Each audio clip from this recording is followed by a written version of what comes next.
devotion. And the title of this message is Life of Obedience.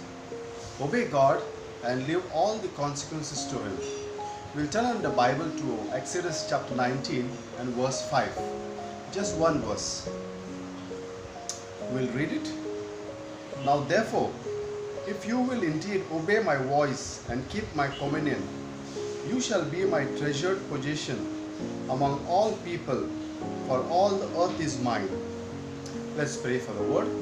Father, we once again thank you this wonderful day and this morning. Lord, we pray for your word. Bless the servant. Bless our church, Lord. Bless every member in the church. And also incline our ears, Lord, this morning. In Jesus' precious name I pray. Amen. So, due to the COVID-19, the government has put many restrictions and also asks us to follow certain rules and regulations because the virus is very deadly and we need to obey the government orders, the government rules and regulations. And when we obey these rules and regulations and government orders, it is a safety for our own self and also safety for the family. As a born-again Christian, God has commanded us that we obey God and obey the earthly government. And in Exodus 19:5, God says, obey my covenant or obey my commandments. Obedience can be a very challenging task and there are many difficulties. But when we obey God and when we face these challenges and when we overcome these challenges, God has a reward for us. Now if you look at the life of Jesus, Jesus was very obedient and he was obedient to the Father's will and Father's call. Even on the cross, Jesus Christ obeyed God.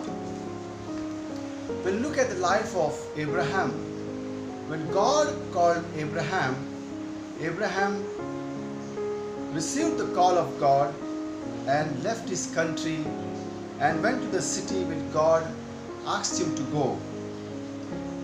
Abraham faced many challenges and many difficulties, but Abraham never forsake the call of God.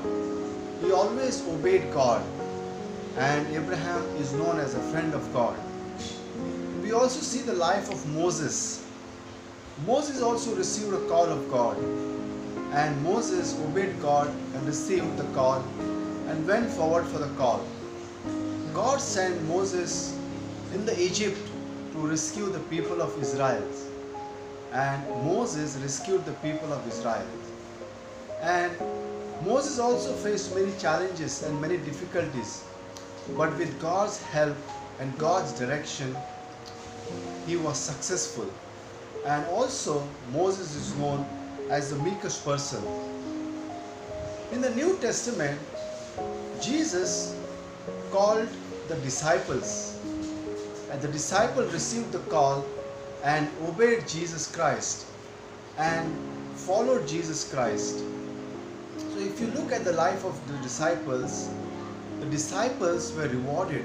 They planted many churches, they went on different mission fields, and also the disciples surely will be rewarded in the time because of their obedience to God. Many a times obedience can be a very challenging task, but obeying God is essential to pleasing Him at all times. When God commands us to obey Him, He is giving us principles by which to live. When we obey God, there is happiness, joy, and satisfaction because we are using God's wisdom. We must remember that God loves us very much. He wants the best for us. Obedience may not be easy at many a times. We may face criticism, face many obstacles and oppositions, but with God, God will take care of all those peoples and all the criticism and all the opposition. Therefore, stay on the path of obedience and leave the rest to God. Amen. Have a blessed day. Thank you.